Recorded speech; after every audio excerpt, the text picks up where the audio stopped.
Ya, kita masuk ke informasi yang pertama, pemirsa, di mana pemberlakuan PPKM darurat dipastikan akan mempengaruhi pertumbuhan ekonomi di tahun 2021 ini. Menteri Keuangan menyebut dampak terkini dari PPKM darurat nantinya akan terlihat dari berapa lama PPKM darurat akan diberlakukan pada kuartal ketiga di tahun ini. Pemberlakuan PPKM darurat diperkirakan akan mempengaruhi pertumbuhan ekonomi tahun ini. Berdasarkan proyeksi tanpa PPKM darurat sebelumnya, pemerintah memperkirakan target pertumbuhan ekonomi Indonesia mencapai 6,5% pada kuartal ketiga 2021. Namun baseline pertumbuhan tersebut terancam di bawah target. Usai lonjakan kasus COVID-19 membuat pemerintah harus menerapkan PPKM darurat yang berlaku 3 hingga 20 Juli 2021.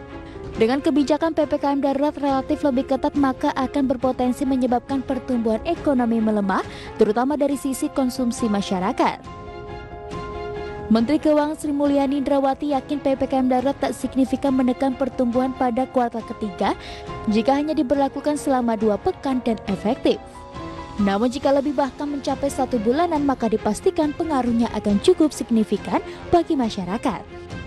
Nah, berapa nanti? Ya tergantung nanti kita lihat berapa lama PPKM-nya ini berjalan. Kalau hanya 2 minggu dan efektif, maka dampaknya barangkali relatif bisa terbatas. Namun kalau tidak dan panjang, bisa 1 bulan, pengaruhnya cukup signifikan, terutama pada level konsumsi. Karena kalau konsumsi turun, kalau konsumsi kemudian turun, growth-nya karena adanya PPKM, maka ini akan mempengaruhi outlook dari growth. Demikian juga dengan investasi yang tadi saya sampaikan.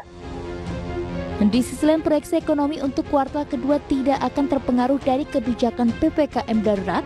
Dengan demikian, untuk kuartal kedua, pemerintah masih optimis menggunakan outlook antara 7,1% hingga 7,5%. Dari Jakarta, Raharjo Patmo, IDX Channel.